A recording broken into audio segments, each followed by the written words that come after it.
What's up, guys? Rick here with your DFS preview for this week's Sanderson Farms Championship. Pretty big uptick in terms of strength of field this week. We've got our back-to-back rookies of the year in the field.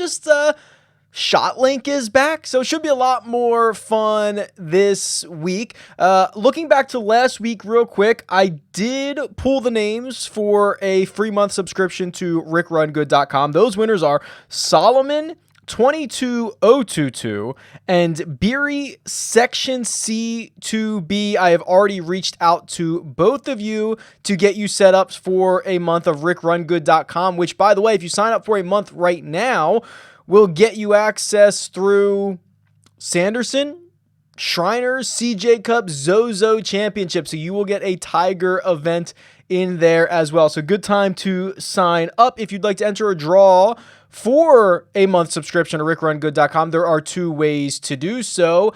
If you're here on YouTube, very easy. Make sure you're subscribed to the Rick Run Good YouTube channel, like this video, and tell me in the comment section below who's going to win the Sanderson Farms. That's it. Same thing every week.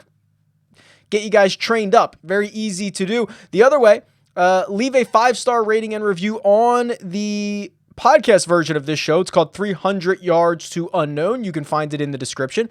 5 stars, say something nice about the show. Leave me your Twitter handle. That will get you entered into a draw as well. But otherwise, there is golf to be played. There are salaries to break down and statistics to talk about. So let's not waste any more time. Let's jump right into it.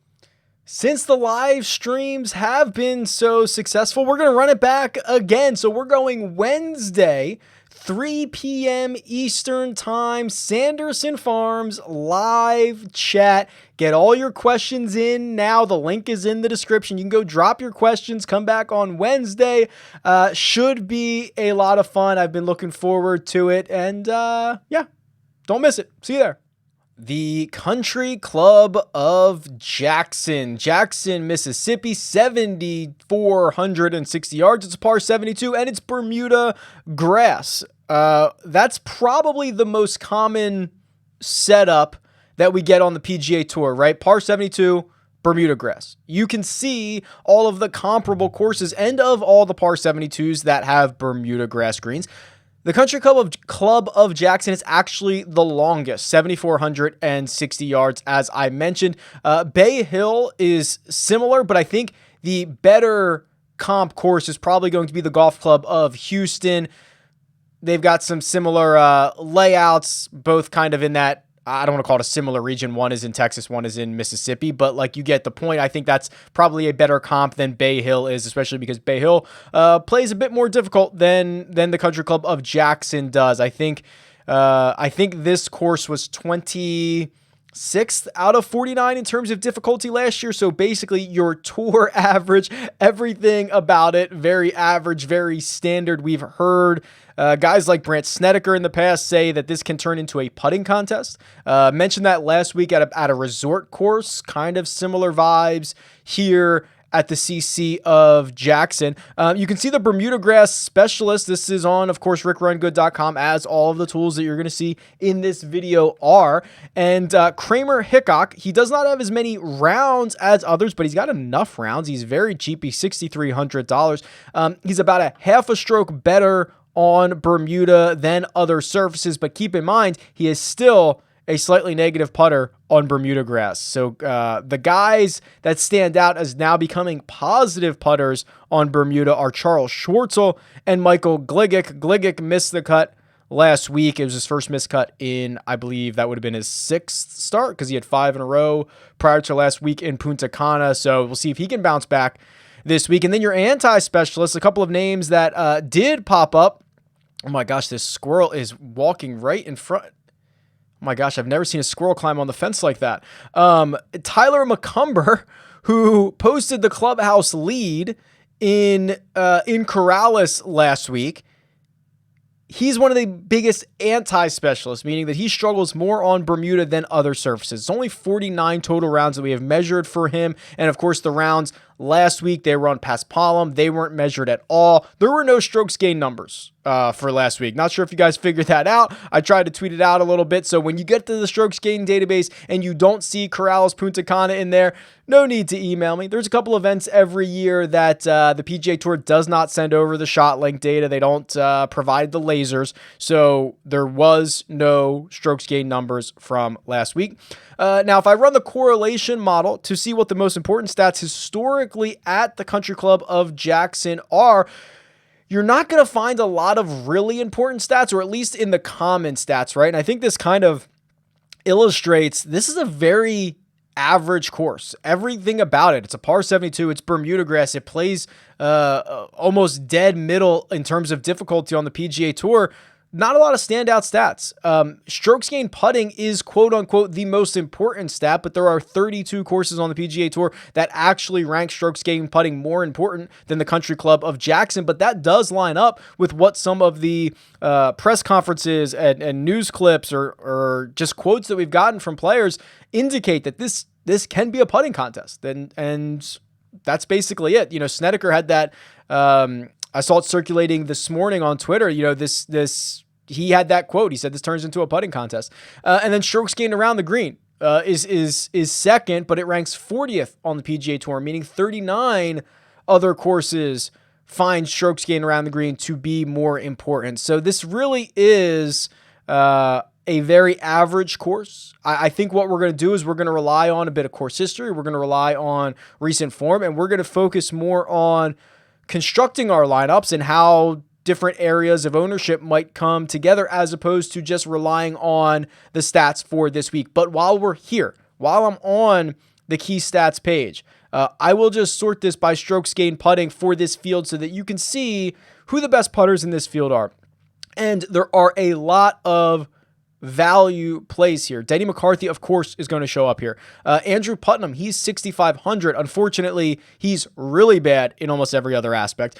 Christopher Ventura, he hits the ball well off the tee. He putts well. He kind of bookends his game a little bit. He's 7,200. Maverick McNeely is 7,000, and then Patrick Rogers is 8,200. The first guy over 8,500 on this list is Sam Burns, who, again, another guy who hits it well off the tee and who putts it well. Got hot. I mean, he really only had one bad round last week. I think he shot a 76, I want to say, on Saturday. Kind of played himself out of the golf tournament. He's $9,800, and he's probably 12th or 13th on the strokes gained putting for this field. So those are your putters. I do want to hop over to the cheat sheet, go tier by tier, and see if we can find some of the better plays for this week.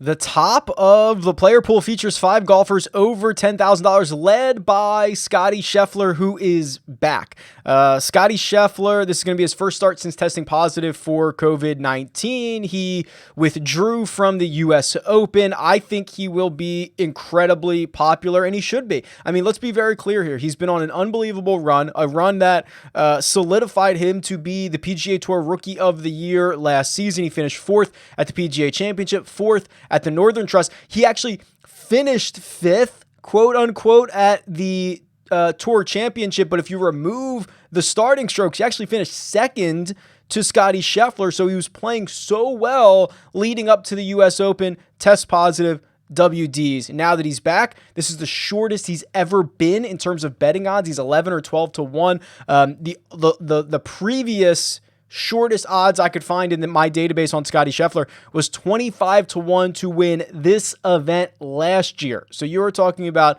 historical stuff for Scottie Scheffler. I think he's very highly owned, and I think that is well warranted. If you want to pivot, if you want to make a little pivot, there is a case to be made for Louis Oosthuizen, and I want to pull him up on the strokes gained numbers here really quickly, because he's been on quite a little run here. So we haven't seen him since the U.S. Open. He finished 3rd there, and I love I love the approach numbers. He relied a little bit on the putter, but we've seen Louis' putter get a bit hot. But look at this extended run. I mean, since the Travelers Championship, he hasn't missed a cut. He's got a handful of top 15 finishes in there at WGC, FedEx St. Jude, at the Northern Trust, at the U.S. Open. I think Louis presents himself as a really good pivot. I think he's 14-1 to win this golf tournament. I don't know how popular he ever is, right? I mean, he's never really popular when he's $2,000 cheaper, $3,000 cheaper. Is he going to garner ownership at a $10,800 price tag? Probably not. He's been really good, but not as good as Scottie Scheffler. There's some shiny objects below Louis, which are Sung J M, who I obviously love, at $10,500. You've got the great story of Will Zalatoris, who backdoored his way into the top 10 at $10,200. Louis sitting here in kind of what would be the sandwich pricing, right? You either spend up for Scottie, you either go down and grab Sung Jae or Will. There's not a real necessity to play Louis Oosthuizen, which I think offers a pretty interesting pivot opportunity. Sung Jae finished runner-up here, lost in a playoff to Sebastian Munoz last year, and he's Sung Jae. He's a great ball striker.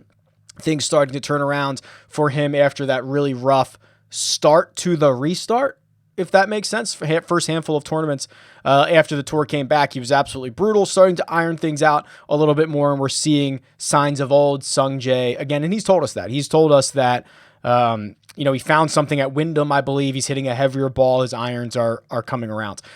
Will Z. So, we talked a lot about Will Zalatoris last week. He was the odds-on favorite. He backdoored his way with a final round like 65 or 66 on Sunday into the top 10, which gets him into this field.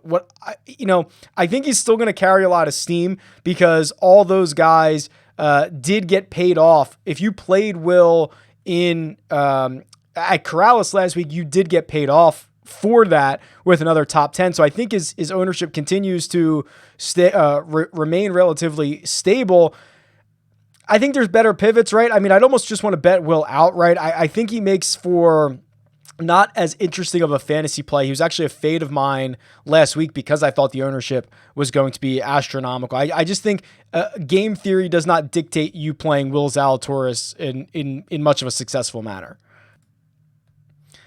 Ben On, I think, is the other pivot play here. So he's a flat 10,000. I love these tee to green guys. I love these, team no putt guys, right? The ones that will ball strike you to death. And of course, I'm worried about, look how many Benny On.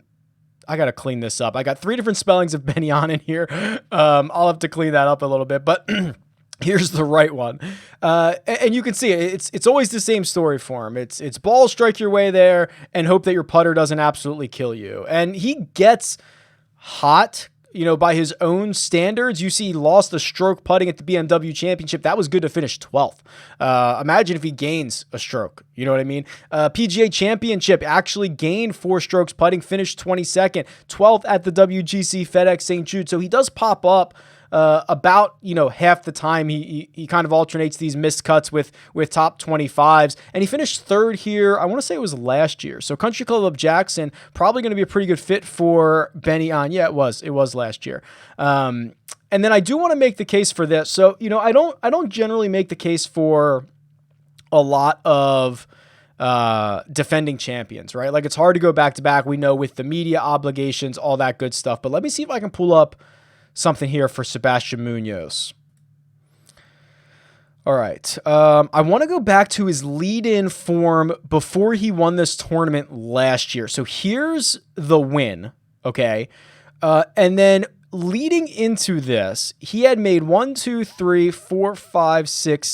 cuts in a row, and he had 3 top 11 finishes before he won the Sanderson Farms. Then you look at him this year, and he's on a stretch of 5 consecutive cuts made and 3 top 20s or top 18 finishes. And I'd argue these 3 finishes at the Northern Trust, the BMW Championship, and the Tour Championship are more impressive than his 3 last year that were Barbasol, Barracuda, and Sanderson Farms. So I would actually like to make the case that he is playing better now leading into the Sanderson Farms than he did last year when he won this event. Obviously, it's going to be a good course fit for him. Clearly, he's your winner. He beat Sung Jae in a playoff last year. I don't know. I usually don't back a lot of guys trying to defend their title, but Munoz has been playing really, really well, and I think it's a pretty good spot to do so. I mean, this whole $9,000 range, the top of the nines, this is beautiful. I don't know, if there's a case to be made for starting your lineups here. I don't know if I'll actually get there. I think there's a lot of win equity in the $10,000 range. I think there's some really good pivot opportunities in the $10,000 range, but I really love the nines. Munoz, we already talked about. Sam Burns finished 28th at Corrales, 7th at Safeway before that, and he really only had one bad round in Punta Cana last week. I mean, he kind of played himself out of it. He's made 3 cuts in the 3 trips that he's made to Jackson, including a 3rd place 2 years ago. Doc Redman, I think I've been very clear about where I kind of stand with Doc. We haven't seen him since Safeway because he was actually the 3rd alternate at the U.S. Open. 2 guys withdrew, and Doc was actually the last guy who did not get in to the field. So he went to Winged Foot. He was warming up. He's practicing. He's ready to rock and roll. Doesn't get in, so we didn't see him at the U.S. Open. We didn't see him at Corrales. So the last time we saw him was that T3 at Safeway, which is the same finish that he had at the Wyndham. So now he's got 2 third-place finishes in his last 3 starts. He is, you could make the case, man, maybe outside of Scottie Scheffler, Doc Redman's like the best ball striker in this field. I don't think I'm doing much exaggeration there. I mean, Corey Connors, I guess, is in there longer term. Corey Connors hasn't been as good recently, but yeah, longer term, Corey Connors is in there. But he's definitely a top 5 ball striker in this field. And I think he's getting more and more comfortable with seeing his name on the top of the leaderboard. I mean, I could make a case for Zach Johnson. Right? I mean, Zach Johnson's got 2 top 10s in his last 3 starts. He finished 14th here last year. Adam Long, who unfortunately kind of gave away Punta Cana last week. You still have a situation where he's finished 5th at Punta Cana. He finished 13th at the U.S. Open. Had a top 25 here last year. I could live at the upper half of the 9,000s. Yeah, I don't know how many of those guys I can get in, but that's going to make up a pretty significant core of my lineups this week, I imagine. Then it falls off a little bit.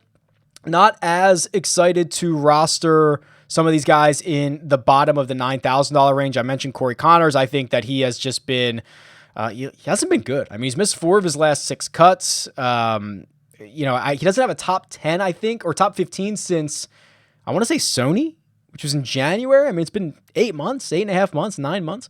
So not all that great there. I think because I don't like this range, this is a good opportunity to flip over to the Holy Grail, which is just my absolute favorite thing in the whole world. It's on the Strokes Gained database.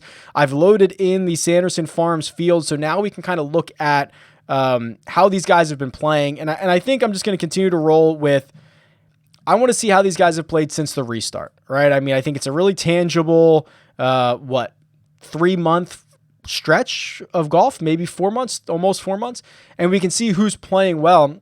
And if you look at this field, the best player in this field, of course, has been Will Zalatoris, but he only has those 4 measured rounds. Then Christopher Ventura, he only has 14 measured rounds. So when you start to get into guys who have a larger sample size, Sam Burns and Scottie Scheffler are 1 and 2 here.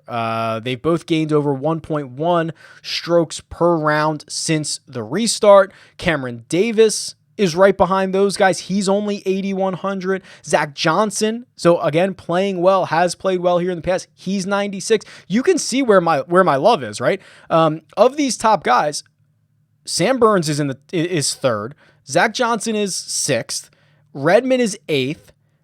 Even Brian Harman is like 10th or 11th on this list. I think that's a really underpriced, underserved tier of the pricing, that upper $9,000 range. Even the bottom half of the 8,000 too offers interesting guys. Pat Perez, who I think's been doing it a bit too much with the putter for my liking. Siwoo Kim, who's doing it the right way, quote unquote, which is from tee to green, and then Cameron Davis. Cameron Davis has been all around pretty good, quite frankly. So gaining in every single category in his 24 rounds since the restart. So this is a tool that I love to look at and see, okay, who are the best guys in different price ranges, and then you can adjust you can adjust all of the parameters if you'd like. So for example, if we actually, let's clear this out and let's do let's do like 2 years. So let's do since the start of 2018. And what we'll actually do is Bermuda, and we'll sort by putting. Let's let this load here for a second. There we go. So no surprise to see Denny McCarthy there. Okay, Sam Burns, look at this. So Sam Burns in the last 2 years has 77 rounds on Bermuda. I mean, he's like in Denny McCarthy territory. As I continue to talk through this, Sam Burns might be increasing his exposure in my player pool. Putnam is here. Peter Malnati is here. Excuse me. Christopher Ventura, Vincent Whaley. Some really value names. Look at this. Look at Sungjae. Sungjae putts well on Bermuda. I like that. 0.41 strokes gained per round. Or what we could actually do, we can get rid of Bermuda and we can say, okay, who are the best guys on par 72s? Of course, all par 72s are different, but you get the 4 par 5s, right? Sometimes you can take advantage of those. Sungjae, a bit lapping the field here in the last 2 years. 1.2 strokes gained on average per round on par 72s. Then Henrik Stenson, who actually was quite impressive last week. I kind of threw my hands up on Henrik Stenson. I didn't know what to do with him because we only had three events in the restart for him. I thought he played well. This might be a good spot to roll him back out. Now only $8,900. I don't think he got much of a price. He might have declined in price. I don't remember what his price was last week, but Stenson now becomes much more appealing after what I saw last week. Scottie Scheffler, Benny On, Sepp Straka all play very well on these par 72 layouts in the last 2 years. They all have decent sample sizes. I mean, I think there's something to it. Let's jump back over to the cheat sheet because I could literally I could look through that for 10 hours, and I usually do. Where did we leave off? The $8,000 range. I mentioned Stenson, 21st place finish last week at Corrales. We don't have the strokes gain data, but like the eye test, the stuff that I did see from Stenson on the telecast looked good, seemed to be playing well. So unfortunately, I don't have the strokes gain numbers to back that up, but $8,900, I'm much more optimistic this week than I was last week. Who else do we have here? Patrick Rogers, 82. Continues to be just fine, right? He's someone that I've been pointing out for a couple of weeks because he has the rare ability to hit it far and putt well. It's rare. And sometimes these birdie fests, that's beneficial. 11th last week. He's made 3 cuts in his last 3 trips to Jackson, including 2 top 20 finishes. He might just be a kind of a plug and play guy at 8,200. I mean, there's a lot of good names here. Zinzun Zhang at a flat 8,000. When he makes the cut, he finishes in the top 15. Another one last week, 11th at Punta Cana. There are a couple other names in Value Town. Where else do I want to go here? We'll do a custom model here in a second. Where else do I want to go? Not as excited about the 7K range. So I wonder if I could live in upper 9s. So like 9,500 and up. And then live in like the 8s. The 7s are fine. I mean, I mentioned Charles Schwartzel, Denny McCarthy. I think they're fine. Where's Adam Schenk? Schenk and maybe Davis Riley. We'll talk about Davis Riley. Okay, here's Schenk. Schenk is 6,700. He is now on a streak of, I want to say 8 cuts in a row. I think he's made 7 or 8 in a row. It's actually one of the longest active streaks, at least in this field. And he's got 3 trips to Jackson, which have resulted in 3 cuts made, no worse than a 43rd place finish, and a 7th 2 years ago. I think that's interesting. I think maybe even more interesting, and I think he's going to be really popular, Davis Riley. So what do we know about Davis Riley? Because he doesn't have a lot of PGA Tour history. Well, plays incredibly well in the Korn Ferry Tour. He's actually won twice already this year. So I love guys that can just raise a trophy on Sunday. It doesn't really matter what field you're in. If you're playing against your buddies, you're playing against, I mean, if you put 150 of your peers in a tournament and you're the one that comes out on top, I think it's a big deal. He has not played much on the PGA Tour. I think he has 4 starts in his last 3 years. One of them is here last year at the Sanderson Farms. He finished 39th, so he made the cut. He's a Mississippi kid. He's from Hattiesburg.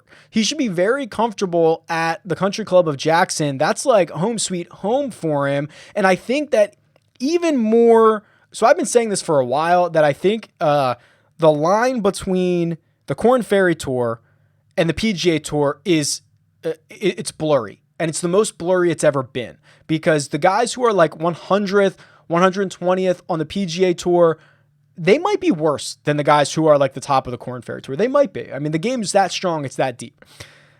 Especially this year, where all these PGA Tour guys did not lose their card. You know, Davis Riley probably would have been a candidate who would have maybe secured his PGA Tour card for this year. Him, Will Zalatoris, maybe Dylan Wu. These guys that are like ready to be on the PGA Tour kind of have to wait a year. And I think if that line was blurry before, it is even more blurry this year in particular because of the way that the exemptions and the status didn't change. So I really think if we're ever going to have a year where these guys are going to pop up and events like this where kind of anybody can win, Davis Riley, very, very interesting. So those are the 2 guys, probably Schenk, probably Riley, that I would focus on in the sub 6K range. You know, I might go back to Michael Gligic. You know, he missed the cut, kind of